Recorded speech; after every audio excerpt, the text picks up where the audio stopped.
रात का समय है।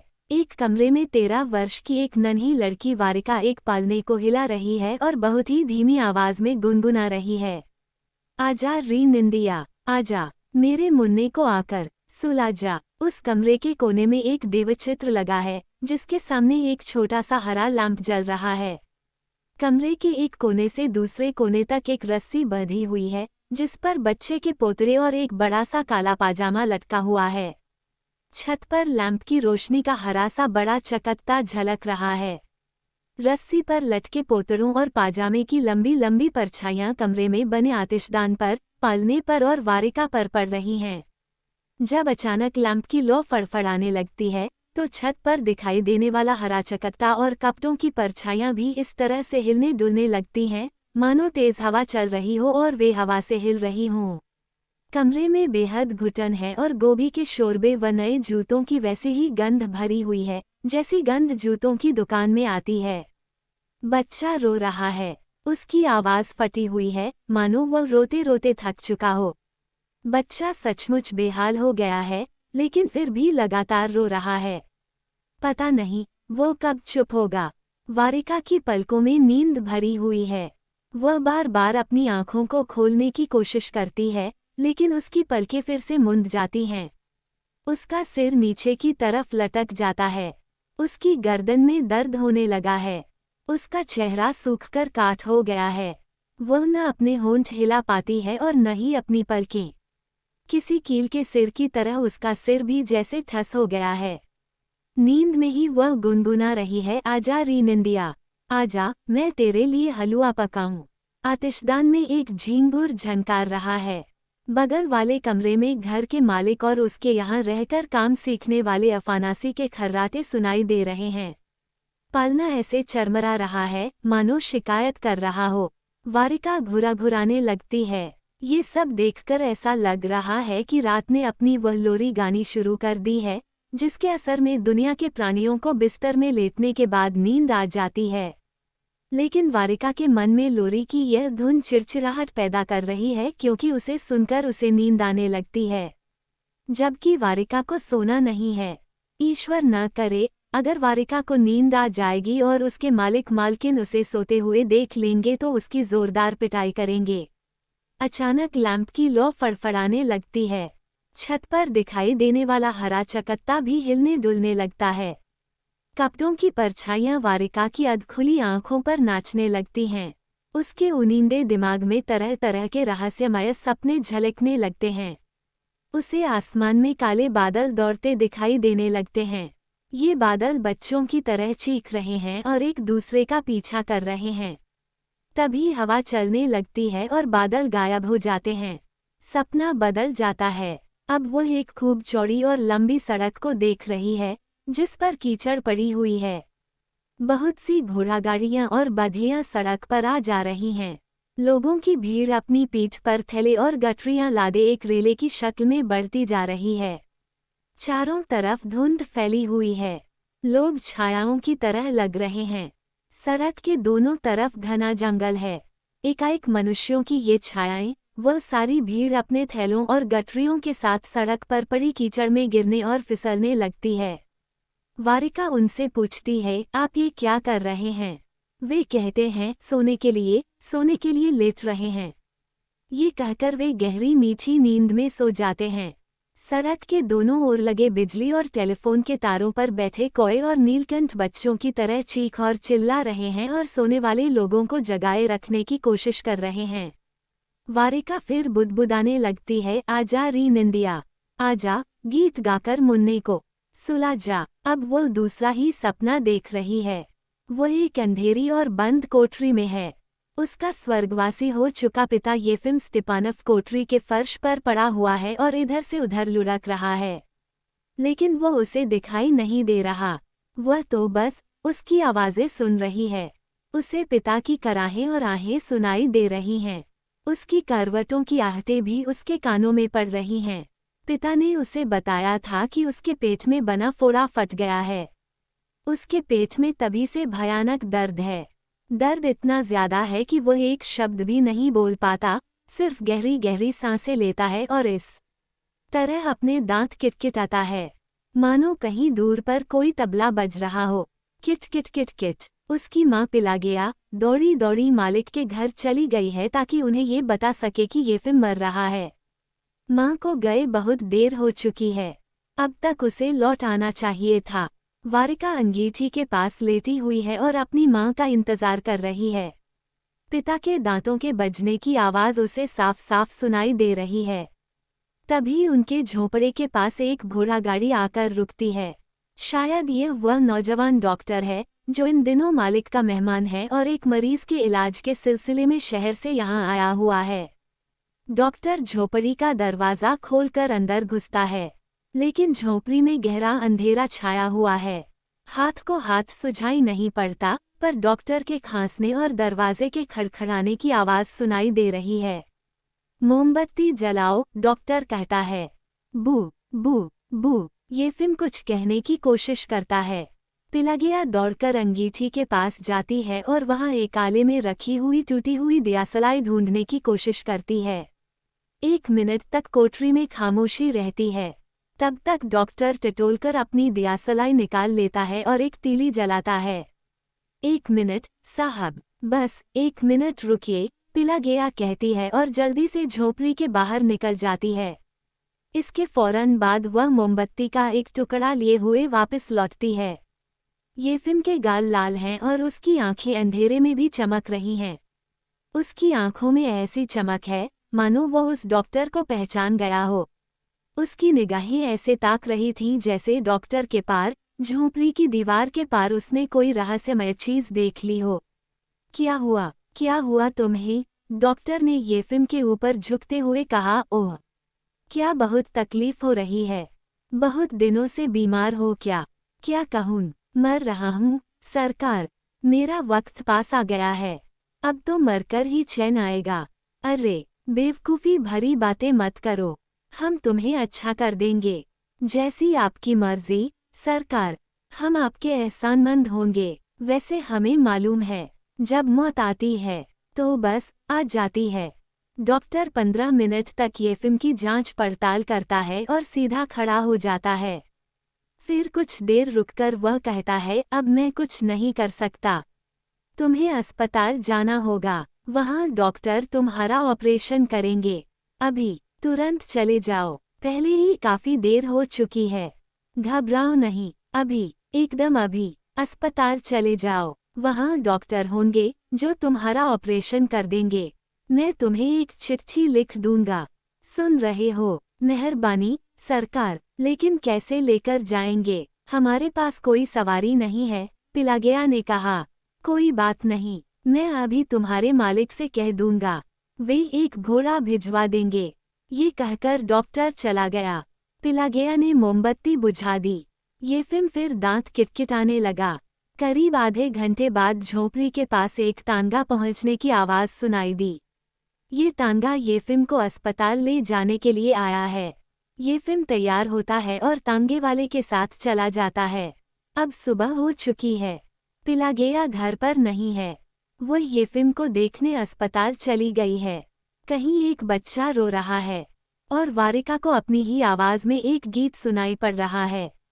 आजा री निंदिया, आजा मेरे मुन्ने को आकर सुला जा। पिलागिया वापस लौट आई है।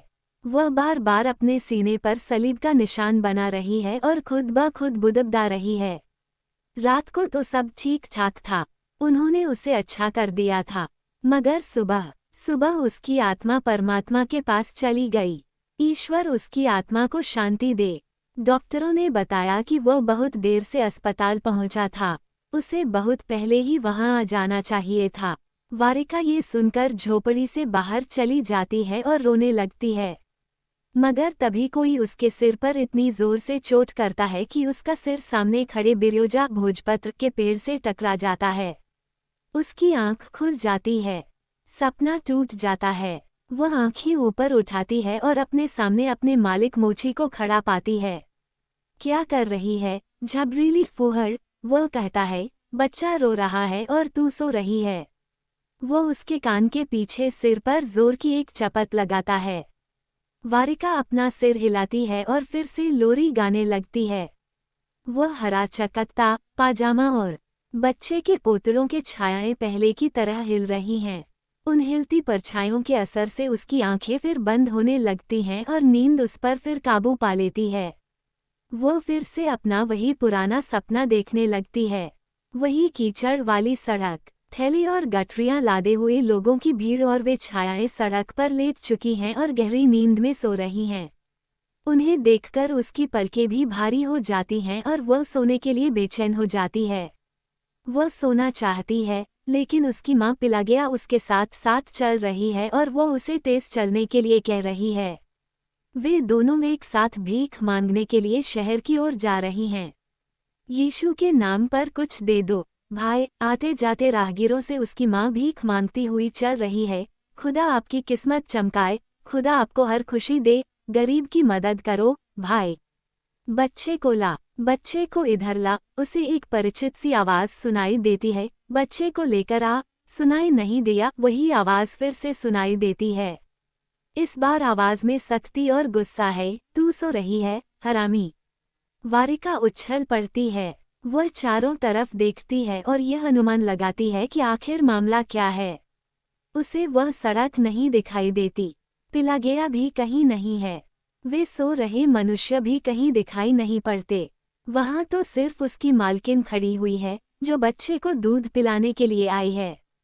जब तक वह तगड़ी औरत बच्चे को दूध पिलाती है, वारिका उसका इंतजार सा करते हुए चुपचाप वहां खड़ी रहती है।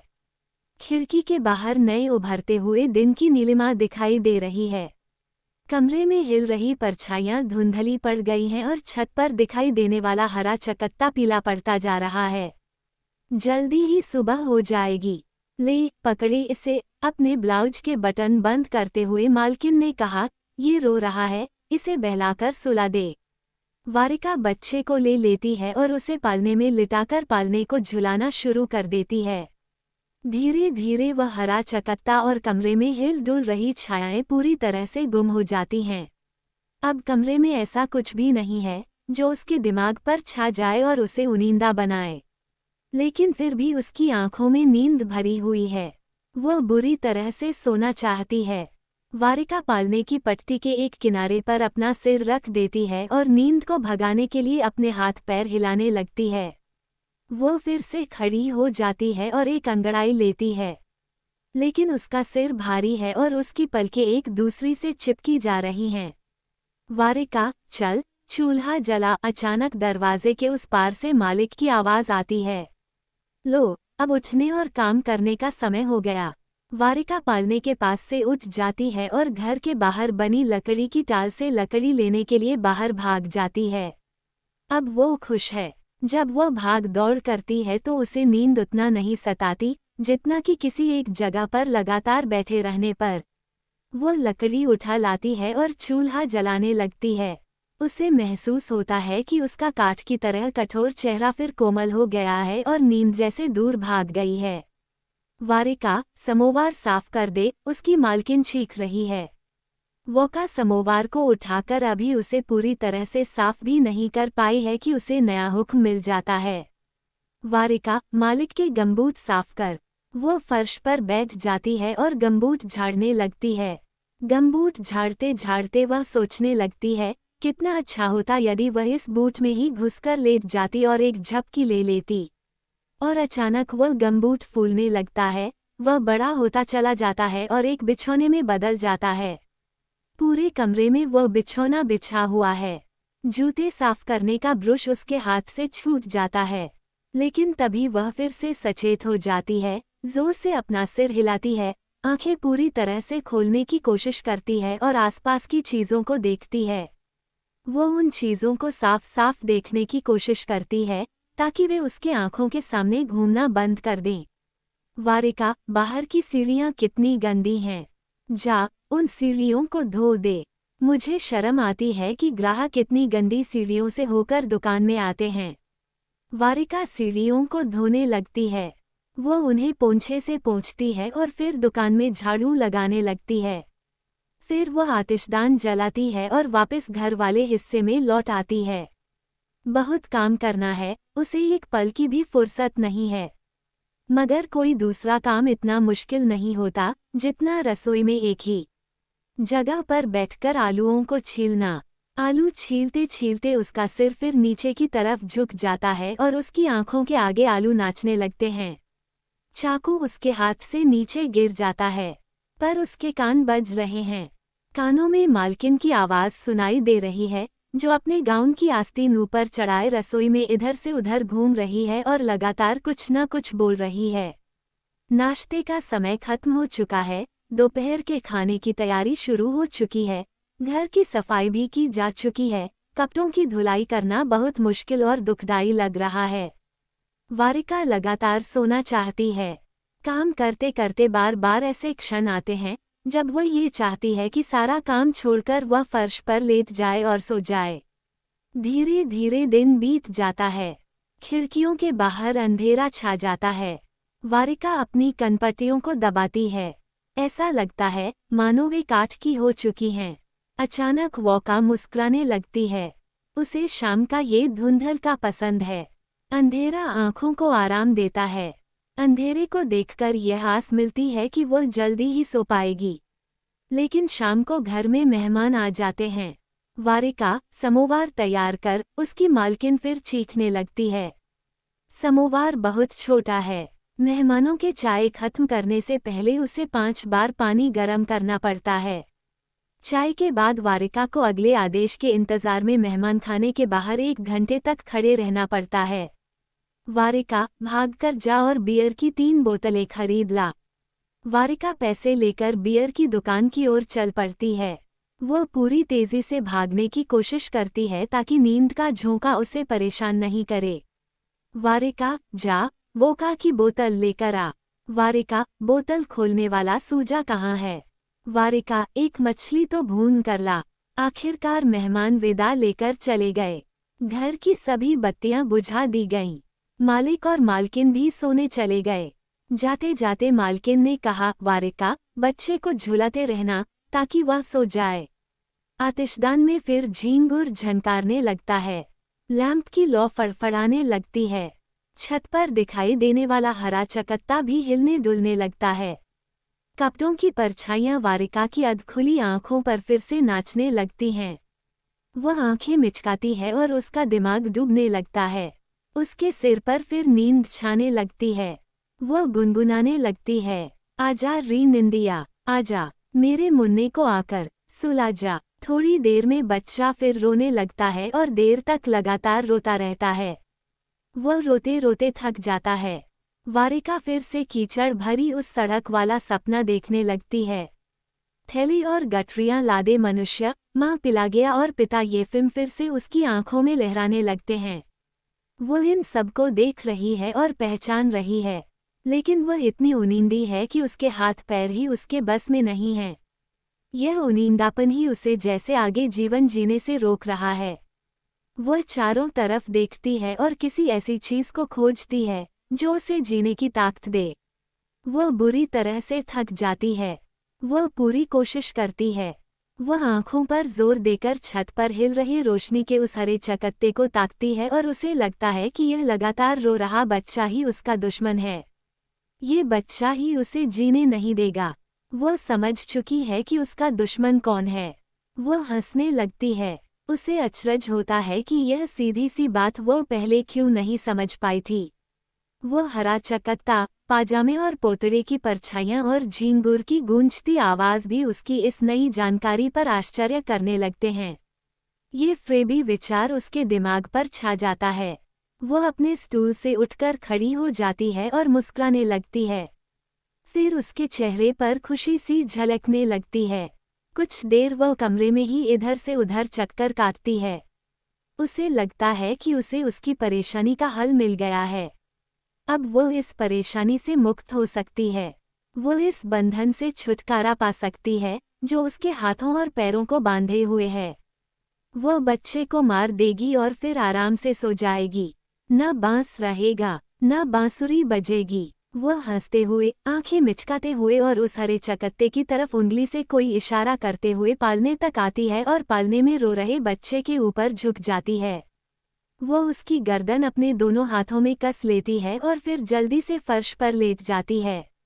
वह खुश है, वह हंस रही है, अब वह आराम से सो सकेगी। पल भर में ही वह नींद के आगोश में समा जाती है। वो खुद भी किसी मुर्दे की तरह गहरी नींद में सो जाती है।